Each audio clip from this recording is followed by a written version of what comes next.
Hello and welcome back to our another video of stock analysis exclusively on the scalping trades। आज जिस topic पर हम बात करने जा रहे हैं वो टॉपिक है इरेडा के बारे में, यानी कि Indian renewable energy development agency limited के बारे में। इरेडा की अगर बात की जाए तो कल इस कंपनी के Q1 के रिजल्ट्स आए थे। उसी सबको देखते हुए अगर आप इरेडा के रिजल्ट के बारे में सब कुछ जानना चाहते हैं तो ये वीडियो आपके लिए है। और जो लोग इरेडा में पहले से ही बने हुए हैं यानी कि उस स्टॉक को लेकर चल रहे हैं तो ये न्यूज आपके लिए है। यहाँ पर मैंने अपनी स्क्रीन में BSE की वेबसाइट खोल रखी है और यहाँ पर मैंने इरेडा का Q1 का रिजल्ट ओपन किया हुआ है। इसके फाइनेंशियल रेशियोज क्या कहते हैं पहले वो सुन लीजिए आप लोग। इन्होंने फाइनेंशियल रेशियोज जो हैं वो 3 सेगमेंट में बांट रखे हैं, प्रॉफिट एंड लॉस यानी कि PNL, asset quality, assets and network. पहले जो टॉपिक हम स्टार्ट करने जा रहे हैं यानी कि PNL जान लीजिए आप। पहले रेवेन्यू एंड ऑपरेशंस का देख लेते हैं कि उसमें क्या हुआ है। अगर यहाँ पर आप ईयर ऑन ईयर बेसिस पर अगर इसका रिजल्ट चेक करेंगे वहां पर 32% का यहाँ पर जंप देखने को मिलेगा आपको। 1103 करोड़ के रेवेन्यू 1500 करोड़ के हो चुके हैं। ये तो था ईयर ऑन ईयर बेसिस पे। अगर आप इसको क्वार्टर टू क्वार्टर देखेंगे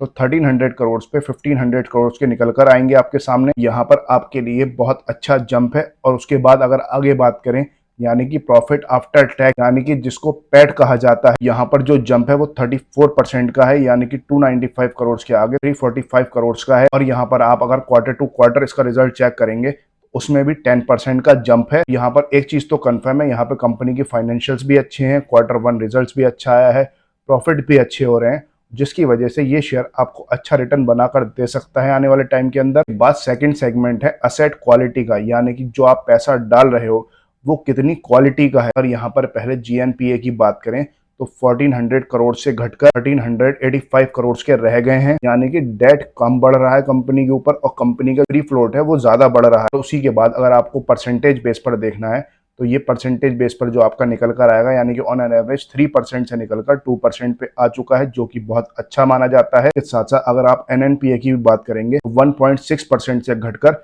0.95% का रह गया है वो भी। उसके बाद अगर आप चेक कर पाएंगे असेट और आउटस्टैंडिंग बुक, यानी कि असेट और आउटस्टैंडिंग की जो बुक होती है अगर आप वो चेक करेंगे ईयर ऑन ईयर बेसिस पे 34% का जंप है। और वहीं पर अगर आप कंपनी की नेटवर्थ की बात करें 9110 करोड़ की हो चुकी है ईयर ऑन ईयर बेसिस पर, यानी कि अगर परसेंटेज के बेसिस पर आप चेक कर पाएंगे तो ईयर ऑन ईयर बेसिस पे 40% की ग्रोथ हुई है इसमें। उसी के बाद कॉस्ट ऑफ बोरोइंग भी 7.7% की रह गई है। लास्ट क्वार्टर में ये 7.83% का था। सिंपल लैंग्वेज में आपको समझाऊं तो पैसा देने के लिए जो पैसा उठाया जाता था यानी कि आउटस्टैंडिंग जो दी जाती थी वो बहुत कम दी जा रही है, यानी कि कॉस्ट ऑफ बोरोइंग बहुत ज्यादा कम हो रही है, जो कि बहुत अच्छी बात है। उसके बाद सबसे इंपॉर्टेंट चीज पे अगर ध्यान रखें तो नेट इंटरेस्ट जो निकल कर आता है वो आता है 3.29% पे आ चुके हैं हम अभी। ईयर ऑन ईयर बेसिस पे अगर आप चेक करेंगे तो 2.39% से बढ़कर ये 3.29% हो चुका है, यानी कि ऑन एन एवरेज 1% हो चुका है, जो कि बहुत अच्छा होता है। डेट टू इक्विटी रेशियो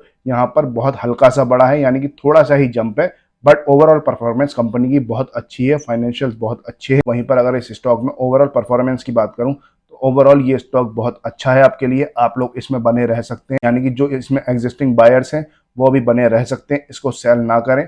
और जो फ्रेश बायर्स हैं वो हल्के से डिप का इंतजार करें और जहां पर आपको ठीक लगे, यानी कि जहां पर आपका सेटअप बने, जहां पर आपको इसका सपोर्ट या रेजिस्टेंस मिले वहां पर आप इसमें बाय कर सकते हैं। वहीं पर जाते जाते अगर इसके सैंक्शंस की बात करें 9700 करोड़ के हुए हैं, डिसबर्समेंट यहाँ पर 5325 करोड़ का हुआ है। यही सारी इन्फॉर्मेशन आज आपको इरेडा से रिलेटेड बतानी थी। आई होप आपकी सब कुछ समझ में आ गया होगा। अगर वीडियो अच्छी लगी तो वीडियो को लाइक करें, चैनल पहली बार आए तो चैनल को सब्सक्राइब करें। जब तक के लिए देखते रहिए हमारा YouTube channel the scalping trade.